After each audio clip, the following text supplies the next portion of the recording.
So when you open up a document in Microsoft Word, depending on whether you have Office 365 or you have it loaded on your computer, it may look a little bit different, so it may take a little bit of searching to find where I am. The first thing you need to do is put your first name and your last name. You'll put Professor Dinkins. You can call me Sherry. We just put it this way because that's what Modern Language Association looks for. They need the title of the class. If you're going to abbreviate, make sure you use ENGL, the way it appears in the catalog, and then you put the date in this kind of international format. And that's actually what they're requesting in Modern Language Association. So I don't want to put the 19 afterwards and put a comma. I want to do it exactly like this. So, of course, you'll be watching this in January, so it will look totally different.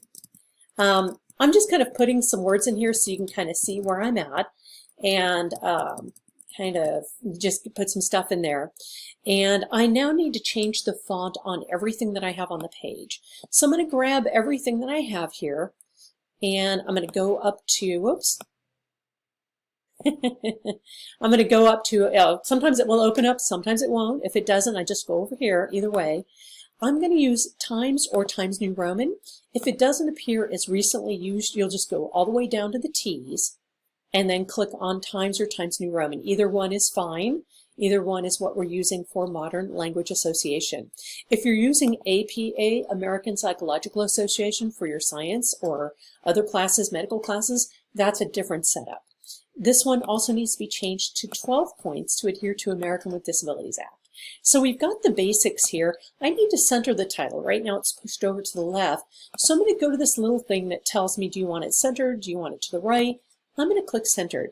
Now notice if I put my cursor here and I start writing, it's going to be right in the middle. So if I do that, and then I'm kind of upset, why isn't this pushed over the way that it's supposed to be? I can actually just grab this and say, align it to the left, please. I also always want to make sure that everything's tabbed in, just one tab, or 5 spaces when I start writing.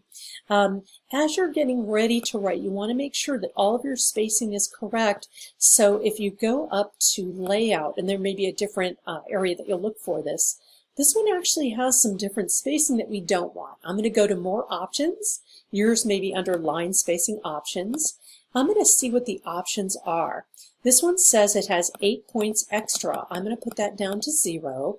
Instead of multiple, I'm going to go to double. And then I just want to do this one. I don't think I have to do anything to it. I'm going to hit OK. That means it's double spaced throughout and there's no extra space before, no extra space after. So that's the correct MLA formatting rule. When I get here, I also want to put page numbers in.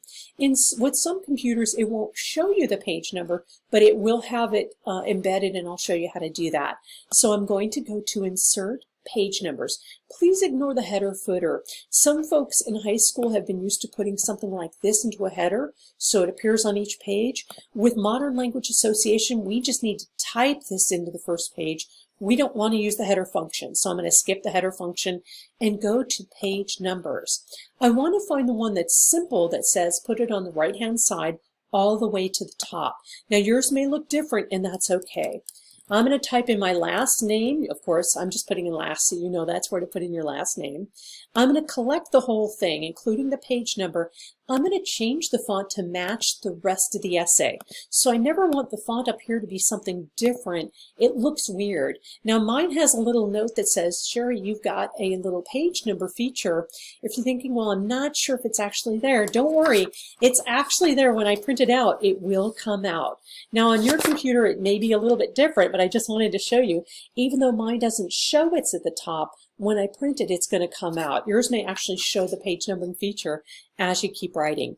So this was just to get you started with Modern Language Association formatting for any paragraph or essay in this course. For the annotated bibliography, we have a different video. If you're using Google Docs, there's actually a different video for that as well. Thanks for watching.